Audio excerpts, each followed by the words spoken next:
কি করবো গো বাবা? আমি খরচা টাকা দিতে পারবো না। 56-300 বেশি মাল হইলে আমি 175 টাকা দিয়ে যাই।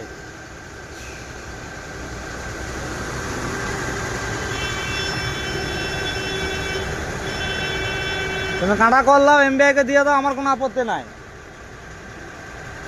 আমি জানি তাহলে ফাইন লাগবে, ওই লিগে মাল কম নিয়ে আসছে। গাড়ি ব্যাক হবে না, তুমি ডাকো, যাকে ডাকবে। থাও, গেট বন্ধ কর দাও, থাকলাম আমি, কোনো অসুবিধা নাই আমার।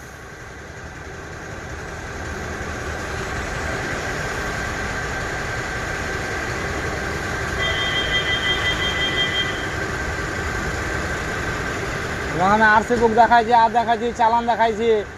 আর 56-300 পেরিয়ে গেলে তুমি আমার কাছে ফাইন লাও কেন? কেন ফাইন দেবো না আমি?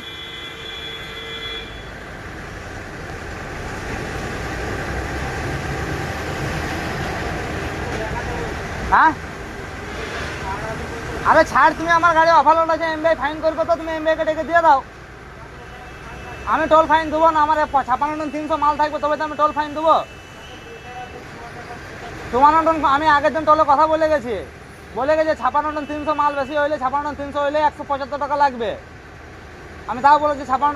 হ্যাঁ, ওই গেটে গিয়েছিলাম, ওই গেটে ঢুকেছিলাম, ওই গেটে এখন ব্যাক হবে না। তুমি ডাকো কেন ওই গেটের লোককে?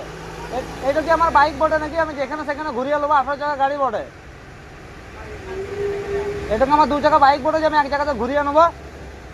এটাকে আমার 2 চাকা বাইক বটে যে আমি এক জায়গাতে ঘুরিয়ে নেবো? 18 চাকা গাড়ি ব্যাকে দেওয়া কষ্ট নাই? আমি দেবো না, তুমি কথা বলো, তুমি ডাকো কেন তোমার অফিসারকে ডাকো। আমি কাউকে ডাকবো না, তুমি থাকো এখানে, চল জাম হয়ে থাকো। তুমি সার্জেন্ট এমবিআই যাকে ডাকবে ডাকো। আমি সারা রাত কাটিয়ে দেবো এখানে, কিন্তু তবু আমি ফাইন দেবো না সহজে। হ্যাঁ, দাঁড়িয়ে থাকবো, কি আছে? খানো কথা, ফাইনটা তুমি কোন কোন কারণে ফাইনটা নেবে আমার? সেই জন্য আমি 3 বা 4 বার কাঁটা করে মাল কম নিয়ে এসছি।